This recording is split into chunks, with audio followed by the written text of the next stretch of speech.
Disclaimer, ये जो video है ओनली फॉर एजुकेशन पर्पस, आप इसे कोई इन्वेस्टमेंट एडवाइस कंसीडर ना करिए। आपको ऐसा लग रहा है तो आप आपके फाइनेंशियल एडवाइजर या फाइनेंशियल कोच के साथ मिलके आपकी जो रिक्वायरमेंट है उस हिसाब से आप इन्वेस्टमेंट का डिसीजन ले सकते हैं। तो आगे बढ़ेंगे दोस्तों। हमारा टॉपिक जो है correction is flower not a fire. तो जैसे मैंने बताया, इम्पैक्ट क्या हो रहा है इंडियन इक्विटीज में यूक्रेन और रशिया की वॉर की वजह से। एक बार देख लेते हैं। ये वॉर की वजह से क्रूड ऑयल के प्राइसेस पर बैरल 130 तक पहुंच गए थे, 130 यूएस डॉलर तक पहुंच गए थे। आज लेटेस्ट 95-97 डॉलर पर बैरल चल रहा है उसका रेट। उसकी वजह से इंडिया जनरली ऑयल का इंपोर्ट करती है, उसकी वजह से इन्फ्लेशन भी बढ़ रहा है। आपने न्यूज़पेपर में सभी जगह पर पढ़ा होगा कि इन्फ्लेशन बढ़ रहा है, तो इसमें इकोनॉमी में इम्पैक्ट आने वाला है। तो ये देखेंगे इसमें, ये सिनारियो में हमें क्या करना चाहिए ये देखने वाले हैं। इंडियन रुपीस भी डेप्रिशिएट हुआ है अगेंस्ट यूएस डॉलर, इसकी भी इम्पैक्ट हो रही है क्योंकि हम ऑयल को इंपोर्ट कर रहे हैं और वो इंपोर्ट करने के लिए हमें यूएस डॉलर में पे करना पड़ता है। तो इसकी भी इफेक्ट आ रही है हमारी इंडियन इकोनॉमी में। डोमेस्टिक इक्विटी मार्केट वॉलेटाइल हो रहा है, तो उसमें हमें क्या करना चाहिए वो हम देखने वाले हैं। जिन लोगों ने भी लास्ट 1 ईयर में इक्विटी म्यूचुअल फंड या डायरेक्ट इक्विटी में इन्वेस्टमेंट किया हुआ है, उन लोगों को शायद ये वॉर की वजह से इंडियन मार्केट, इक्विटी मार्केट में वॉलेटाइल नेचर की वजह से उनका रिटर्न नेगेटिव दिख रहा हो। तो ये सिनारियो में हमें क्या करना चाहिए और पास्ट हिस्ट्री क्या बता रही है वो हम देखते हैं। जैसे एक टेररिस्ट अटैक 9/11 का यूनाइटेड स्टेट में हुआ था 2001 में। उस टाइम पर क्या हुआ था, उस टाइम पर इसी वजह से यूएस का डाउ जोन्स जो इंडेक्स है, डाउ जोन्स यूएस का मार्केट है, टॉप 30 कंपनीज का, उससे ये इंडेक्स बना हुआ है। तो उसमें इसकी वजह से -16% का करेक्शन आया था जस्ट इन 11 डेज। 11 डेज में -16% का करेक्शन आया था। अभी ये रिकवरी कैसे हुआ, उस टाइम पर रिकवर कैसे हुआ मार्केट डाउ जोन्स का, तो नेक्स्ट 31 डेज में उसने जो करेक्शन आया था वो रिकवर किया और उस इन 3 महीनों में रिकवरी आई और नेक्स्ट 6 मंथ में डाउ जोन्स का इंडेक्स 24% बढ़ गया था। तो ये क्या दिखा रहा है, पास्ट हिस्ट्री क्या दिखा रही है? पास्ट हिस्ट्री यही दिखा रही है कि with in 6 month market recover हो रहा है। ये आपको एक एग्जांपल बताया। अभी दूसरा एग्जांपल बताते हैं। गल्फ वॉर 1991 में हुआ था। उस टाइम पर क्या हुआ था? ये जो बता रहा हूँ सारे वॉर्स, उसकी इम्पैक्ट यूएस मार्केट में क्या हुई थी वो मैं आपको बता रहा हूँ। तो डाउ जोन्स इंडेक्स वो भी उस टाइम पर 16% क्रैश हुआ था और उसको रिकवर होने में 71 डेज का टाइम लगा था। लास्ट 2001 में 3 मंथ्स का टाइम लगा था। भी रिकवरी कैसे हुई? 3 मंथ में 2% का डाउ जोन्स का ग्रोथ हुआ और नेक्स्ट 6 मंथ में उसका ग्रोथ 16% हुआ। यानी हर 6 महीने, वॉर के खत्म होने के बाद 6 महीने में इक्विटी मार्केट रिकवर हो रहा है। ये दूसरा एग्जांपल दिखा रहा है। तीसरा एग्जांपल देखेंगे। अफगानिस्तान में सोवियत इन्वेजन ऑफ अफगानिस्तान इन 1980, तो उस टाइम पर यूएस का डाउ जोन्स इंडेक्स -2.2% क्रैश हुआ था और इसका रिकवरी कब आया था? रिकवरी 3 महीने में वो डाउ जोन्स इंडेक्स 4% बढ़ा था और 6 मंथ में 6.8% बढ़ा था। यानी हम इंडिया की बात करें तो इंडिया भी ग्लोबल इकोनॉमी के साथ आफ्टर लिबरलाइजेशन 1990 में जो हुआ था उसके बाद कई सारी कंट्रीज के साथ हमारा बिजनेस है, तो उसका इम्पैक्ट हमारी कंट्री में भी होने वाला है। जैसे यूएस का सभी कंट्री के साथ उनका बिजनेस रिलेशन था, इसकी वजह से उनका डाउ जोन्स मार्केट भी क्रैश हुआ, तो हमारा मार्केट भी क्रैश हो रहा है उसकी वजह से। तीसरा एग्जांपल देखेंगे। कोरियन वॉर 1950 में हुआ था, तो उस टाइम पर क्या हुआ था? डाउ जोन्स इंडेक्स -12% का गिरावट आया था उस टाइम पर। उसको बॉटम आउट होने के लिए 23 डेज लगा था। रिकवरी कब हुआ उसका? 3 महीने में रिकवरी हुआ और डाउ जोन्स इंडेक्स 15% बढ़ा था और 6 महीने में 19% बढ़ा। तो ये हमने 4 एग्जाम्पल लिए वॉर का impact US Dow Jones index में क्या हुआ। वैसी सिचुएशन हम एनालाइज करेंगे इंडियन इक्विटी मार्केट की, तो वो भी यही दिखा रहा है। क्या दिखा रहा है? इंडियन मार्केट जब भी वॉर सिचुएशन आता है दूसरी कंट्री में, तो वो भी वॉलेटाइल नेचर बिहेव करता है। तो क्या होता है, ऑन एन एवरेज निफ्टी 16.5% का करेक्शन उसमें आता है वॉर की सिचुएशन में। नेक्स्ट 3 मंथ में वो रिकवरी होता है और हिस्ट्री बता रही है वो 23% बढ़ा है और 6 महीने में 34% बढ़ा है। तो ये वॉर की सिचुएशन मैंने बताई। अब आप बोलोगे कि वीरल भाई आप ये तो बता रहे, दूसरा ओवरऑल नेचर इंडियन इक्विटी का वो भी मैं बताता हूँ। तेजी कब आती है, तेजी का दायरा कितना रहता है और मंदी का दायरा कितना रहता है, वो हम सेंसेक्स के एग्जांपल से देखने वाले हैं।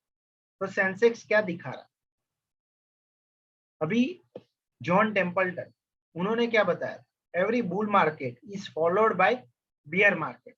तेजी आने के बाद मंदी आती है और मंदी को फॉलो करता है तेजी, वो बता रहा है। तो तेजी और मंदी का, मंदी बियर, बुल तेजी, तो वो क्या रहता है इंडियन इक्विटी मार्केट में। सेंसेक्स के एग्जांपल से हम देखेंगे। लास्ट सेंसेक्स में कितने बियर फेज आए हैं, टोटल 8 या 9, अभी कोरोना का ऐड करेंगे तो 9 बियर सिचुएशन आई है, मंदी आई है, 9 बार मंदी आई है इंडियन इक्विटी मार्केट में सेंसेक्स में। और ये मंदी कितने टाइम तक चली है आप देखोगे, एवरेज 16 महीना। और कितना करेक्शन आया था, अराउंड 40% का, यानी 12 से 16 महीने का मंदी का पीरियड रहता है और करेक्शन आता है अराउंड 40% जितना। अब आप देखोगे कि ये करेक्शन से पर्टिकुलर लेवल तक आने के लिए 40% की रिकवरी करने के लिए मार्केट को कितना बढ़ेगा वो भी हम एक बार देख लेते, तो आपको पता चलेगा। उसका फॉर्मूला है percentage of recovery needed is equal to जितना फॉल हुआ है divide by 1 minus percentage of fall. यानी ये हिस्ट्री हम इंडिया सेंसेक्स की देखेंगे, सेंसेक्स 40% गिरा है जब मंदी आती है उस टाइम पर, तो उसको 40% को रिकवर करने के लिए सेंसेक्स को कितना बढ़ना पड़ेगा, अराउंड 64% बढ़ना पड़ेगा। अभी ये जो बताया सर जॉन टेम्पल्टन ने, इंडियन इक्विटी मार्केट की हिस्ट्री में भी वो दिख रहा है। तो बुल फेस कितने टाइम तक रहता है, तेजी कितने टाइम तक रहती है, वो भी एक बार देख लेते हैं। ये 9 बार तेजी आई थी इंडियन इक्विटी मार्केट सेंसेक्स में, तो उसका पीरियड कितना है, एवरेज पीरियड 2 साल का एवरेज पीरियड है दोस्तों। मंदी कितने टाइम की है, 1 या 1.5 साल की, और तेजी कितने टाइम की है, 2 साल की। और एवरेज रिटर्न कितना बना है, 176%, 176% दोस्तों। और गिरावट कितनी आती है, 40%। अभी मैं निकालने जाऊं कितना आपके पैसों का ग्रोथ होता है, 64% भी मैं निकाल लेता हूं, तो ऑन एन एवरेज 2 साल में आपका पोर्टफोलियो का ग्रोथ अराउंड 110% जितना उसका ग्रोथ होता है। ये हिस्ट्री बता रही है। एवरी बियर फेज के बाद बुल फेज आता है, बुल फेज के बाद बियर फेज आता ही है। तो हमें ऐसी वॉलेटाइल मार्केट में घबराना नहीं है। हमारा जो पर्पस है इन्वेस्टमेंट का, वेल्थ क्रिएशन का, उसको फॉलो करना चाहिए। गोल हमारे कैसे अचीव हो रहे उस पर ध्यान रखना चाहिए, ना कि छोटी मोटी मंदी को ध्यान में रखना चाहिए। तो आगे बढ़ेंगे दोस्तों। ये जो भी डेटा लिया था हिंदू बिजनेस लाइन का आर्टिकल और बीएसएससी लिया गया हुआ है। अभी आप बोलोगे अभी के सिनारियो में हमें क्या करना चाहिए, तो निफ्टी 50 का पी रेशियो क्या बता रहा है वो एक बार देख लेते हैं। जब भी ये 2008 की मंदी आप देखोगे, उस टाइम पर निफ्टी का जो भी पी रेशियो था अराउंड 28-29% था। उस टाइम पर सेंसेक्स भी बहुत बढ़िया रेंज में था। 2009 में जब करेक्शन आया तो पी रेशियो अराउंड 15 to 16% चला गया। तो एवरेज, अभी का एवरेज जो है, हिस्ट्री का एवरेज 2003 से 2021 का अराउंड 20% है। और अभी का आप 15 मार्च का आप देखोगे तो पी रेशियो 21.42 है, यानी एवरेज से नजदीक है। अभी भी हो सकता है करेक्शन जारी रहे, वॉर अभी चल रहा है, तो नेक्स्ट 6 महीने में शायद ये पी रेशियो कम हो और उसके हिस्टोरिकल एवरेज से कम जाएगा। जब भी वो उसके हिस्टोरिकल एवरेज से कम जाता है, उस टाइम पर मार्केट बढ़ने की कोशिश करता है।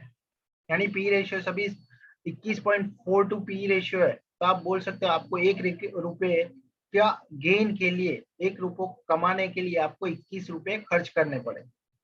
कोरोना के टाइम पे वो ऑल टाइम हाई 42 हो गया था, यानी आपको 1 रुपए का मुनाफा चाहिए तो आपको 42 रुपीज इन्वेस्ट करना पड़ा। तो उसके कंपेयर में अभी बहुत अच्छे लेवल पर है पी रेशियो, वो इंडिकेट कर रहा है। अभी आप बोलोगे ये ही एक पैरामीटर नहीं है, बहुत सारे पैरामीटर है। दूसरा पैरामीटर पे भी हम बात करेंगे। दूसरा पैरामीटर है market cap to GDP ratio.